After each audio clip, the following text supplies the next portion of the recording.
Arctic blast on the way to the Bluegrass State. It's going to bring some snow showers and squalls into town. We'll time it out for you just ahead. A man known for pretending he's disabled in order to scam people has been charged with raping a woman with intellectual disabilities. One man is dead and another charged with murder following a shooting in eastern Kentucky.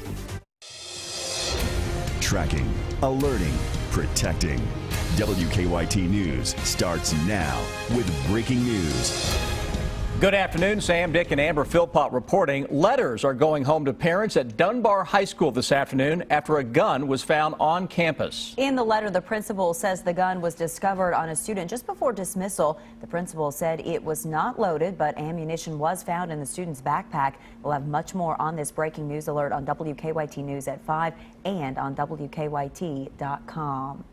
On a more pleasant note, a beautiful day out there in the bluegrass with sunny skies and mild temperatures this afternoon. Just really nice. Yeah, it was, but big changes are coming for tomorrow, including some nasty morning weather for us. Let's check in now with Chief Meteorologist Chris Bailey. Hi, Chris. Hi, Amber. Hi, Sam. Indeed, beauty out there this afternoon. You've got about an hour to soak it up, and then the changes begin to slam in from the northwest as a strong cold front ushers in those dramatic changes tomorrow. Here we go with that front. Strong northwesterly winds coming in behind that. A lot of clouds as well, and the Arctic air will lead to snow showers and squalls that will kick into high gear. You're going to look at your radar this evening.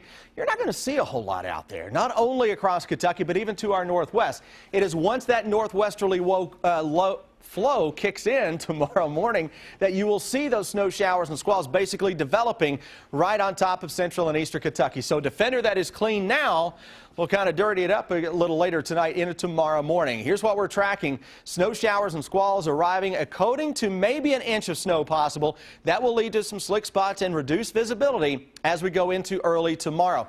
Look at our temperature trend. 46 Lexington, 55 Paducah. Yet 35, 32, Indy to Chicago, Milwaukee back toward Des Moines, now dropping into the 20s. Single digits and teens showing up behind that. That's the air that is diving in here later tonight into tomorrow morning. And we have a lot to talk about with a lot of winter showing up in the next 7 days, guys. All right, Chris, we'll see in just a bit. A man known as the bogus beggar who admitted to scamming people across the bluegrass into giving him money is now back behind bars. Investigators in Franklin County have charged Gary Thompson with rape. Victor Puente is tracking this case. It's our top story at 4:30. Gary Thompson has admitted to pretending he's intellectually disabled in order to get money. Now he's been charged with rape, and police say the victim in this case actually has an intellectual disability. They say the rape happened in February of last year and was reported in May. Thompson and the victim knew each other, and police say she invited him to her apartment where he forced himself on her. The indictment says the victim is incapable of consent because they have an intellectual disability. Last February, we reported police had arrested Thompson and charged him with criminal trespassing because he wouldn't leave an apartment. We don't know if that was the apartment belonging to the victim in this case. Police say it's possible Thompson met her while he was pretending that he was also disabled. People that prey on innocent people tend to try to make people feel sorry for them, put them in a situation or with people like that so they can prey upon their innocence or their vulnerabilities. Frankfort police haven't taken Thompson into custody, but they tell me he won't be hard to find. He's currently serving time in Meade County for assaulting a corrections officer and for criminal possession of a forged instrument. In Frankfort, Victor Puente, WKYT. Now, Thompson is also charged with being a persistent felony offender. One man is dead, another is charged with his murder following an early morning shooting in Pike County. Police say Robert Atkins shot James Pratt in the chest. Pratt was taken to the hospital where he was pronounced dead. Matthew Rand is tracking this investigation. Around 2:30 Wednesday morning, police say they got the call about the shooting at this home on J Street in Pikeville. Police say Robert Atkins shot James Pratt with a .38 caliber revolver following an altercation earlier that night. Police arrested Atkins later that morning without incident and charged him with murder. Police are not sure what led to the violence and could not say if drugs or alcohol played a role. Odell Rogers says Pratt was staying with him at the house and says Atkins had accused Pratt of stealing $2. I heard Kevin holler, he was saying, let me up, let me up, let me up, a bunch of times. and I guess he let him up, and it wasn't but a few seconds after that I heard the gun go off. Police say they have more interviews to conduct in the coming days to determine what exactly led to this deadly shooting. In Pikeville, Matthew Rand, WKYT. It was a busy night for police in Lexington, where several crimes were reported within just a few hours. 2 men, one armed with a gun, robbed the Waffle House on Richmond Road about 5 this morning. No one was hurt. Police have not given us a description of the suspects.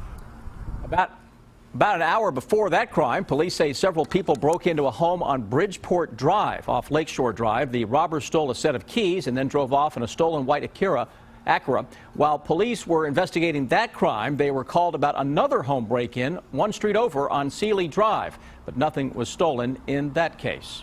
A fire that damaged a Lexington home has now been ruled arson. That fire on Mason Heatley Road started just before midnight on January 30th. At the time, firefighters said it started in the kitchen and the home had been vacant for months. Interstate 64 is back open this afternoon following a crash. 2 lanes were closed near the 86-mile marker in Lexington while workers patched potholes this morning. Police say a man not paying attention to the signs clipped the side of a truck before slamming into a state highway vehicle. 1 person in the truck and the driver went to the hospital with minor injuries. More Fort Campbell soldiers will soon return from their deployment to West Africa in the fight against Ebola. About 50 soldiers were scheduled to arrive earlier today to the post on the Kentucky-Tennessee state line, but their arrival was delayed. The unit was deployed to Senegal. Fort Campbell said that soldiers are returning directly to the post without the controlled monitoring that other troops have undergone because Senegal was Ebola-free during their deployment. Someone could become a millionaire many times over tonight. The jackpot for tonight's Powerball drawing is now up to $500 million. It is the 3rd largest jackpot in history. And if you want a chance at winning, you have until 10 o'clock tonight to buy a ticket. William Wright from Whitesburg said he put his $6 in quick pick tickets. He's got big plans for his winnings should he win. I guess split it with the family and try to hope that make the kids where they wouldn't have to do much, I guess, the rest of their life. Well, the drawing is at 10:59 tonight, so you still have time to purchase your ticket or even tickets. Little League International has stripped 1 team of its national title. More on why that happened coming up on WKYT News at 4:30. Clouds are beginning to increase quickly from north to south. We'll show you why that will blow some colder air and snow into town by tomorrow morning.